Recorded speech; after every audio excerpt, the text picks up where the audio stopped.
Probably the most skillful illusion maker of them all is the writer.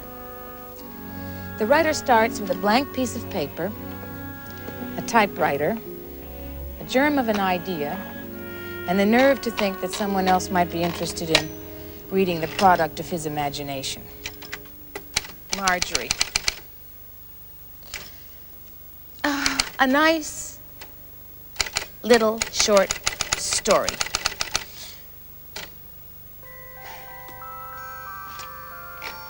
For Marjorie, marriage had been a childhood dream.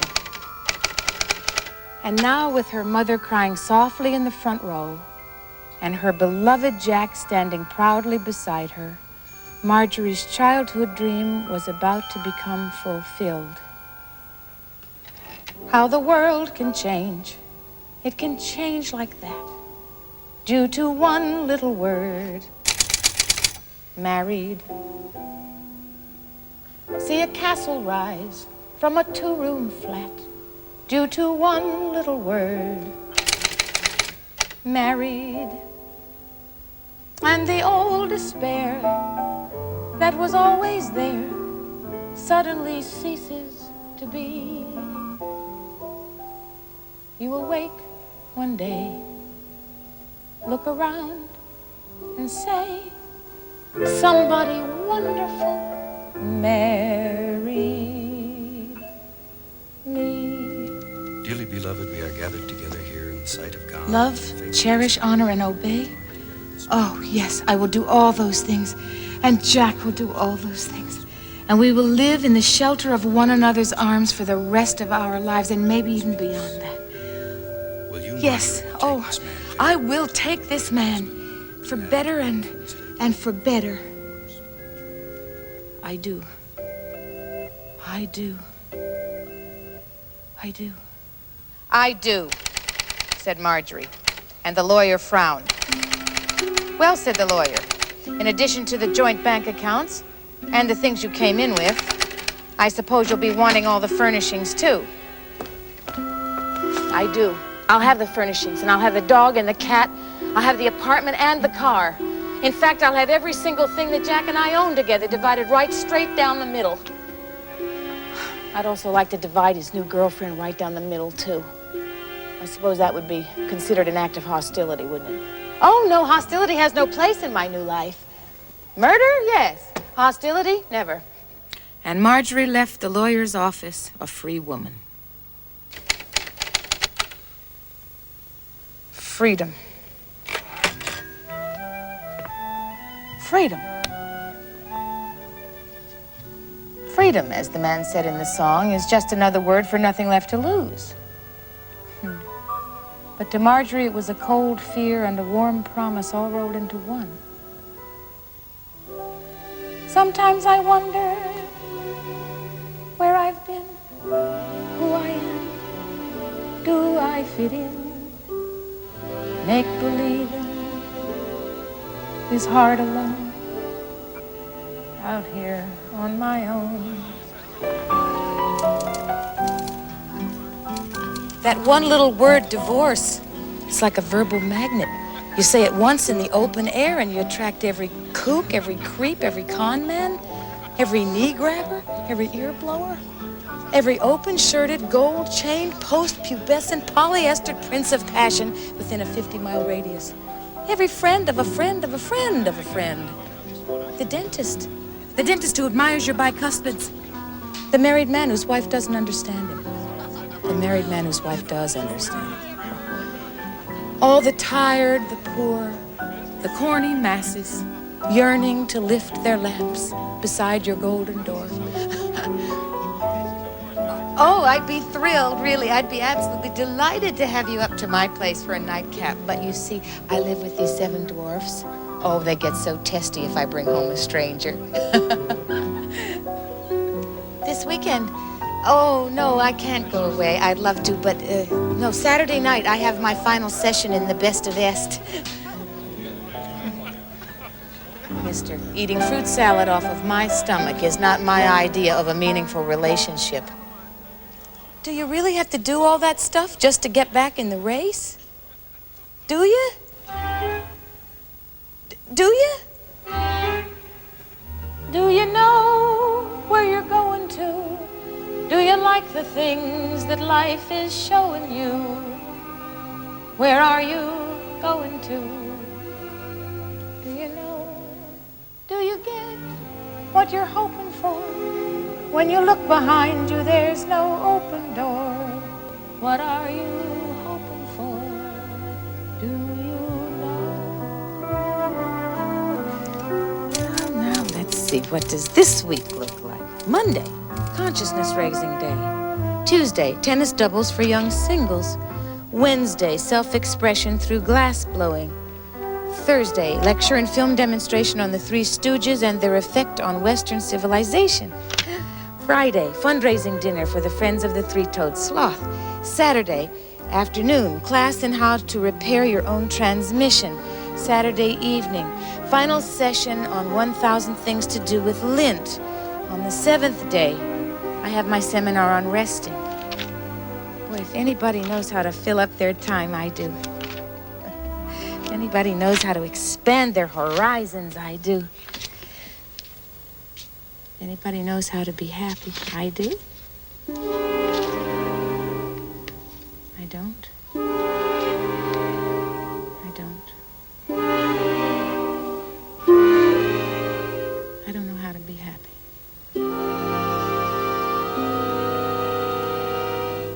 I don't. I don't, said Marjorie defiantly.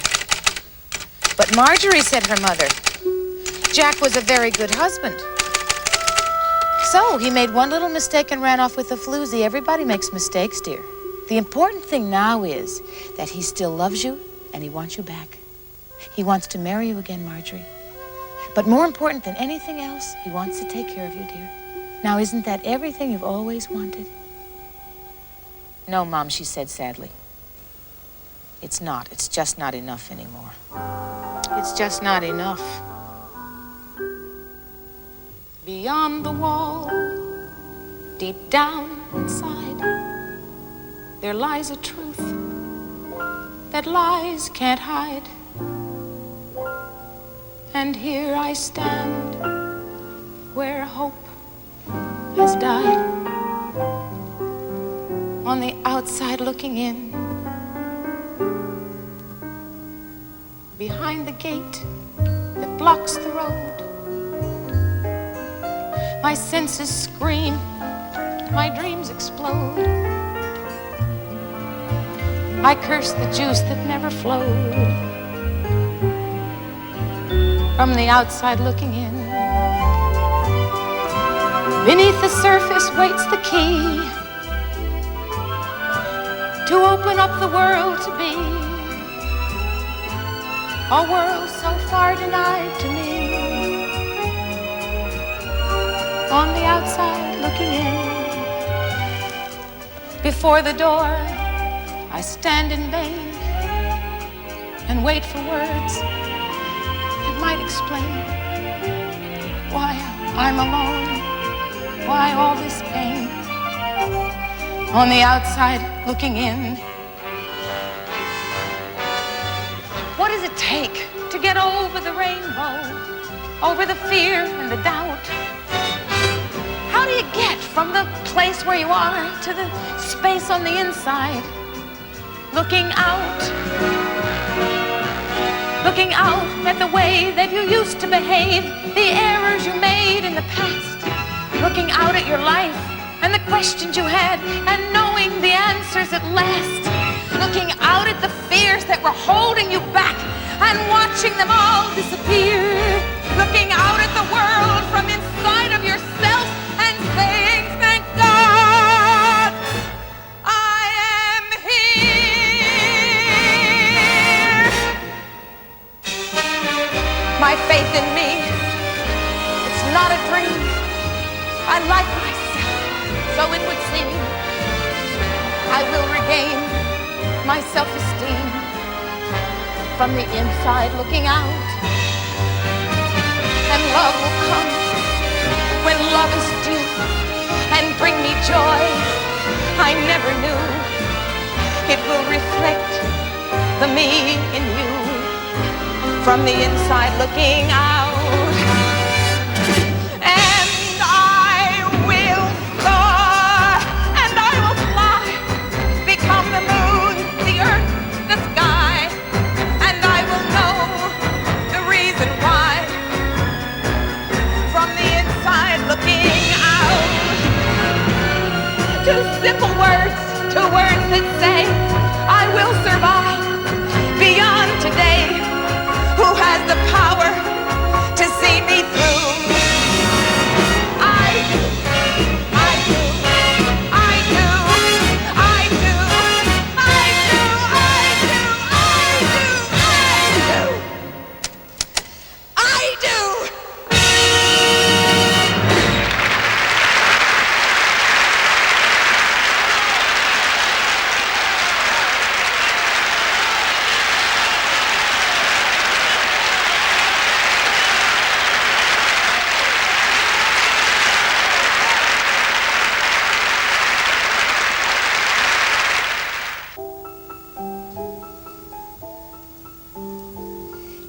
George Bernard Shaw, a man who was never known to hold many illusions, once said, "Some men see things as they are and say, why?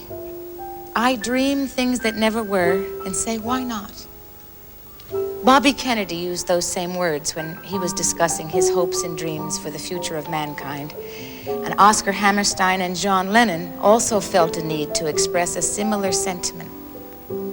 I gladly joined them in their quest to make the illusion of a better world a reality. I have heard people rant and rave and bellow that we're done and we might as well be dead. But I'm only a cockeyed optimist, and I can't get that into my head. I hear the human race is falling on its face and hasn't very far to go. But every child I see who's looking up at me is telling me that just ain't so. I could say life is just a bowl of jello and appear more intelligent and smart. But I'm stuck like a dope with a thing called hope, and I can't get it out of my heart.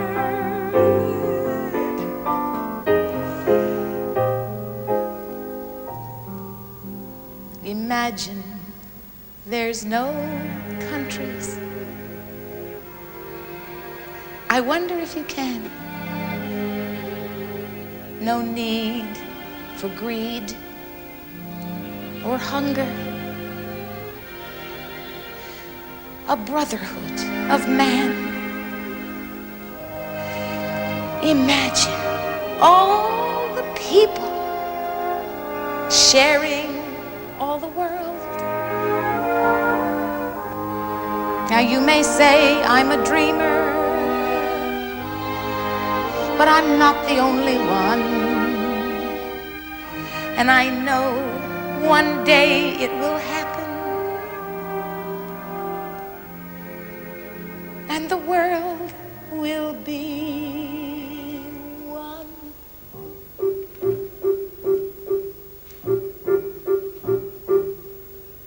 I'll never get tired or too old to care that life creates wonders from out of thin air. We all have a magic inside us to share. Lord, help me. I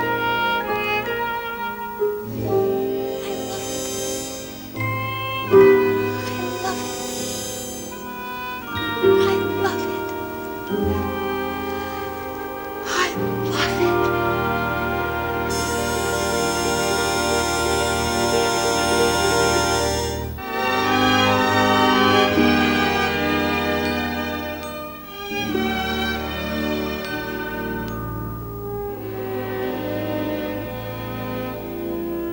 If all of this was an illusion, I don't want to know about it because I have had a wonderful time. I hope you enjoyed yourselves too, and will tell all your friends who are not as perceptive as you are what they missed by not watching this show. Hang on to your dreams. And first thing tomorrow morning, do something outrageous. Good night.